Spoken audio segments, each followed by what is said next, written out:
การไฟฟ้านครหลวงผู้นำระบบจำหน่ายพลังไฟฟ้าของประเทศไทยเราดูแลระบบจำหน่ายที่ปลอดภัยมั่นคงเพื่อให้พลังงานเหล่านี้เดินทางไปถึงจุดหมายพร้อมกับความอุ่นใจ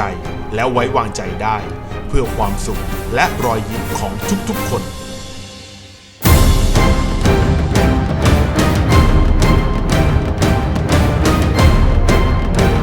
เมื่อได้รับรายงานไฟฟ้าขัดข้องเราจะส่งเจ้าหน้าที่ไปยังพื้นที่เกิดเหตุเพื่อทำการวิเคราะห์และซ่อมบำรุงโดยต้องทำการตัดกระแสไฟฟ้าให้เร็วที่สุดเพราะนั่นหมายถึงการซ่อมแซมและการจ่ายกระแสไฟฟ้ากลับคืนสู่ระบบย่อมเร็วขึ้นนั่นเอง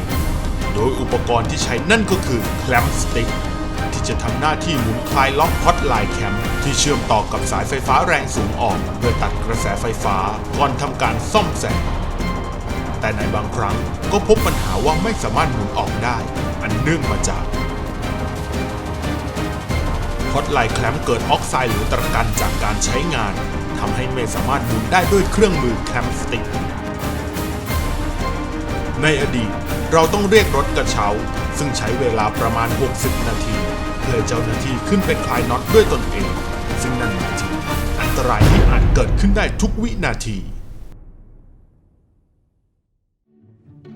เราจึงคิดพัฒนาอุปกรณ์ลดแรงปลดแคลมสติ๊กโดยได้แนวคิดจากการถอดล้อรถยนต์ซึ่งถ้ายิ่งเพิ่มความยาวจากจุดหมุนเท่าไหร่ก็ยิ่งได้แรงบิดมากขึ้นเท่านั้น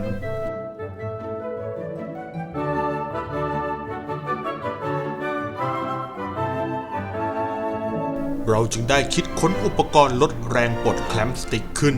ซึ่งการใช้งานก็เพียงแค่สวมอุปกรณ์ลงบนแคลมสติ๊กก็จะสามารถออกแรงบิดได้มากขึ้นจนสามารถหมุนออกได้อย่างง่ายดาย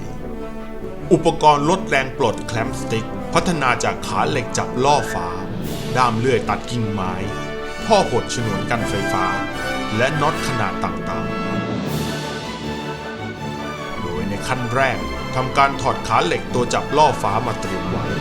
รวมถึงด้ามเลื่อยตัดกิ่งไม้ก็ถูกถอดออกมาเตรียมไว้เช่นกัน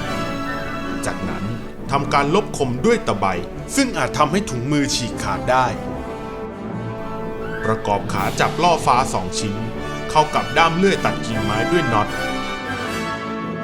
จากนั้นสวมท่อหดฉนวนกันไฟฟ้าอย่างพิถีพิถันและตรวจเช็คอีกครั้งเพื่อมั่นใจว่าปลอดภัยกับผู้ใช้งาน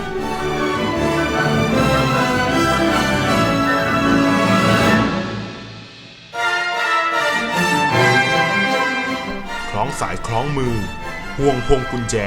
และคู่มือการใช้งานจากนั้นทำการทดสอบการใช้งานเป็นขั้นตอนสุดท้าย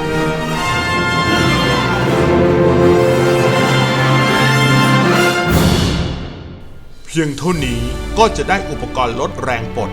ที่สามารถเพิ่มแรงบิดในการปลดฮอตไลน์แคลมแม้ว่าจะปลดยากแค่ไหนก็ตามเยี่ยมจริงๆและตอนนี้ได้เวลาแล้วเชิญพบกับทีมผู้คิดค้นคุณปรีดาเหมรักษ์หัวหน้าแผนกจัดการยานพาหนะและเครื่องมือทุกปัญหาเรื่องไฟฟ้าเราแก้ไขได้เพื่อนำพาสังคมสู่ความเจริญที่ยั่งยืนคุณมนตรีสังฉิมพนักงานใช้เครื่องมือกล4พวกเราสร้างผลงานเปลี่ยนคุณภาพเพื่อสังคมและรอยยิ้มของทุกๆคนคุณนพดลเพชรน้อยช่างสายอากาศ4